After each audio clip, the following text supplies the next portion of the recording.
Welcome back to another video on Influential Sports. Make sure you leave a like on the video and subscribe to the channel. And let's dive into this TNA Impact recap. It was a solid show, but I definitely had a few problems. And my first problem starts with how the show started. Ash and Heather by Elegance, they had a non-title match against Gigi Dolan and Tatum Paxley.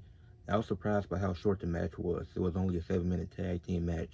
Spitfire and the Meta Girls were banned from ringside. So the fact this wasn't at least 10 to 12 minutes kind of threw me off, because they should have had more time than just 7 minutes. And then they, the Elegance brand, they ended up getting the win. They got dominated most of the match and they got the win easily towards the end, which didn't really make sense. Like, obviously, they had a chance and they're going to win, especially in a non-title match. But 7 minutes just felt too short. Then after the match, the Elegance brand, they tried to celebrate and make their wish and blow their candle because they weren't able to during their celebration last week when all the women's tag teams interrupted. And they still weren't able to do it as Gigi Dolan and Tatum Paxley end up shoving Ash and Heather into each other. Heather fell, then they smashed Ash's face into the cake. And it led to a segment later where Ash, she was like, she's taking a vacation. And y'all, and which she can, because Heather and the personal consigliere, they were part of the 3-on-2 match to get the titles. So technically the personal consigliere is also part of the Knockouts Tag Team Champions. So that's gonna be the excuse for them to having the Elegance brand lose to one of the NXT teams, whether it be Gigi and Tatum Paxley or the Meta Girls. They're gonna do something like that, which I'm fine with. It'll make for a cool story. But yeah, didn't really like how short that match was. Then you had a good promo by Leon Slater. Definitely throughout the night, it showed like his rookie inexperience. Like, he stumbled on one of his lines, but he was able to pick up on it quickly. So that's why, like, he did a good job with that. Like, he was able to recover from it. It wasn't that bad. So shout out to Leon Slater for being able to adjust on the spot. You have First Class and Frankie Kazarian take on Laredo Kid, Octagon Jr., and Chavo Guerrero.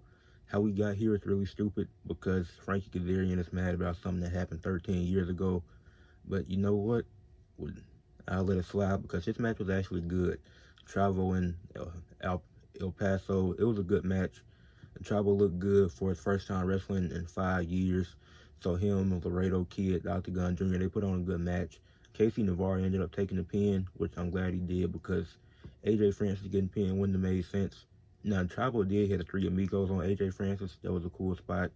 Frankie Kazarian, he should call your shot gala winner, so he shouldn't be getting pinned in tag team matches anyways. But yeah, the Chavo had some solid moves in this match. They all did some solid stuff in this match. Then Casey Navarro had to be the fall guy. I would like to see First Class get in the tag team title picture at some point this year. I think that it really shake up the tag team division. Then after that, you had Rosemary. She basically called out Zara Brookside, and the promo was pretty solid. I think it's this 6-woman tag team match that they're doing next week. I'll get into that later, but it's probably going to include Rosemary, and she probably going to be part of that match. And then there's Santino doing the sit down with Sami Callihan and Mance Warner. That just didn't make sense. Like, you're trying to have a sit down with two guys who absolutely hate each other and try to kill each other, and you expect them to just be all cool and cordial about it. And then Steph DeLander, you don't have anything restricting her from doing whatever she can. That's why she was able to throw the drink in Sami Callihan's face. Like, this feud should have been over. Not everything needs to be stretched out.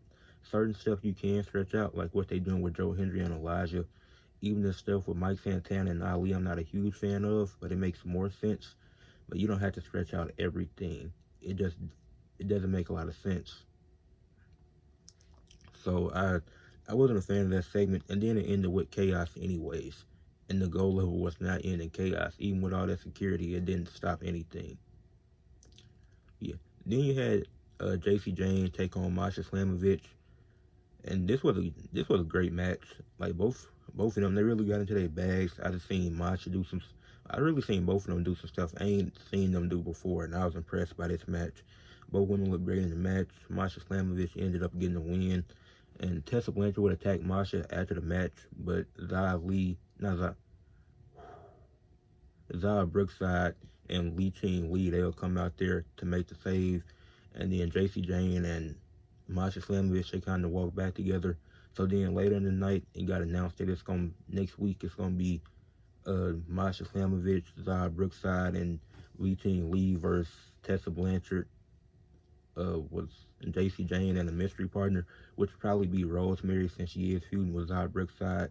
If it isn't her, then I'd be really confused on who is their mystery partner, but that's likely what the match is next week. And then you had uh, this like video package with Mike Santana and Mustafa Ali. Like I said last week, I don't think the feud needs to be stretched out. I think they should have just gave Ali the second win. Like you were gonna stretch it out, they shouldn't have had a trilogy. You should have just had Ali win twice because Mike Santana been on a dominant run. I don't think he needed to get a win, especially that way, winning by count out. Like it really just makes Ali look weak. It doesn't, like he could have won by putting his feet on the ropes or something in that match. They're gonna do a third match, probably a Rebellion, because that's gonna be in LA if I'm not mistaken. So they're gonna put on another good match when they actually in the ring. Like even the match they was having last week was a good match until Ali decided to leave the ring. But yeah. Then you get to Eric Young versus Ace Austin. Obviously the Northern Armory got involved a lot.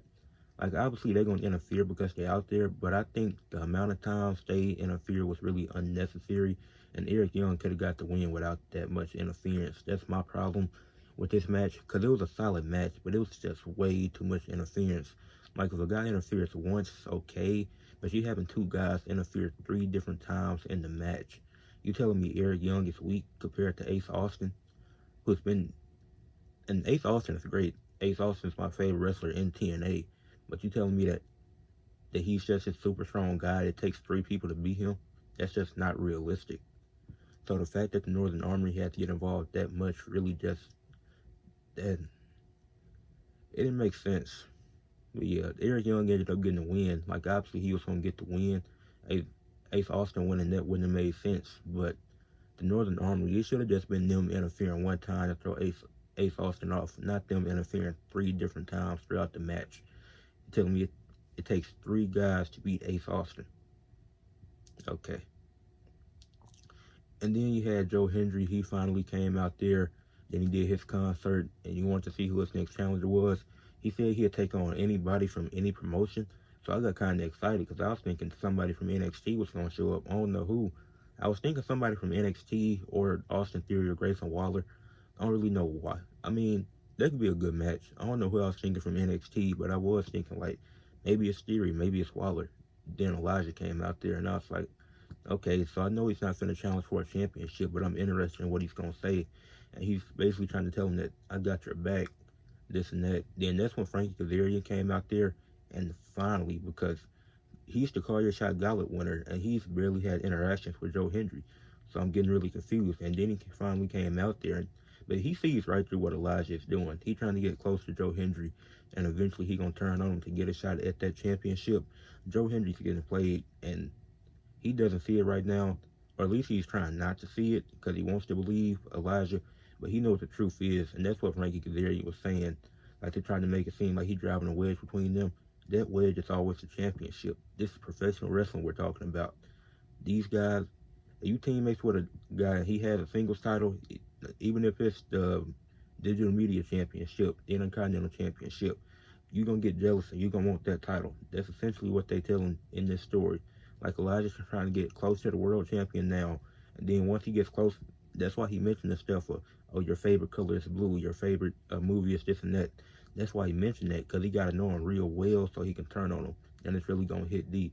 So when they do have a match and Elijah loses, that's when Frankie Kazarian calls his shot and cashes in to become the next world champion. Because that's what it's going to lead to. Like, it is obvious booking, but that's fine. Like, just because it's obvious doesn't mean it's bad. I think that's a good route you can explore, and Elijah's never been in that type of title picture. Like, in his time in WWE, he was never in something this high caliber where it was the main focus of the show. So that's good for him. Then it's going to help elevate Frankie Kazarian to a new level. So I think it took now this promo did last a little longer than it should have, and it took a minute for it to get to that point of what I'm talking about, because you had they all did a concert in their own, so it was like took a minute for it to get there. But excuse me, Joe Hendry didn't do a concert, but Elijah and Frankie Kazarian did. Took a minute to get there, but that's That's my only issue with the segment. It felt like it was a little long. And then you had the main event, which was Leon Slater taking on Nick Nemeth. Leon Slater trying to get revenge for what they did for what the Nemeth brothers did to the Hardys. This was a fun match. This was a great main event, a good way to close the show. And they did a great job, like as I mentioned earlier, when Leon Slater, when he slipped up on his promo, he did a good job recovering. They also played into this, and then like the rookie inexperiences kicking in this, because he's only been in TNA since October of last year. So the rookie inexperience kicked in a bit in this match, like him early on, trash talking. Then he kind of loses focus, and that allows Nick Nemeth to target the leg because he isn't paying attention. He's so focused on talking trash throughout at that beginning part of the match, it allows Nick Nemeth to take over. And then certain moves that he's trying to do, he realistically shouldn't be doing because he has a bad knee. And then the position he's putting himself in allows Ryan Nemeth to interfere. So they did a good. And then he's a great seller. Like he does a really great job selling moves. So does Nick Nemeth. And they both did some great moves in this match, like the twist of slate that Leon Slater hit was really good. Nick Nemeth sold that well. And then Ryan Nemeth got involved towards the end of the match. And Nick Nemeth, people end up winning. But this was a good match. The interference made sense. And they displayed the rookie tendencies that he still has, as he's still relatively new on the TNA roster. And then the Nemeth brothers tried to attack him after the match, but the Hardys, they made their return to stop him. So the Nemeth retreated, and then Matt Hardy, he was like, we'll take y'all on a rebellion in a tag team match. So, because we're the best brother duo on TNA. So, this was a good show. I get a show a rating of a 7 out of 10. Most of the matches were actually good, aside from the opening match. Then a few of the segments just kind of threw me off. But aside from that, this was a good show. So I'd say 7 out of 10. But make sure y'all leave a like on the video, subscribe to the channel, and comment what y'all thought about Impact tonight. Peace.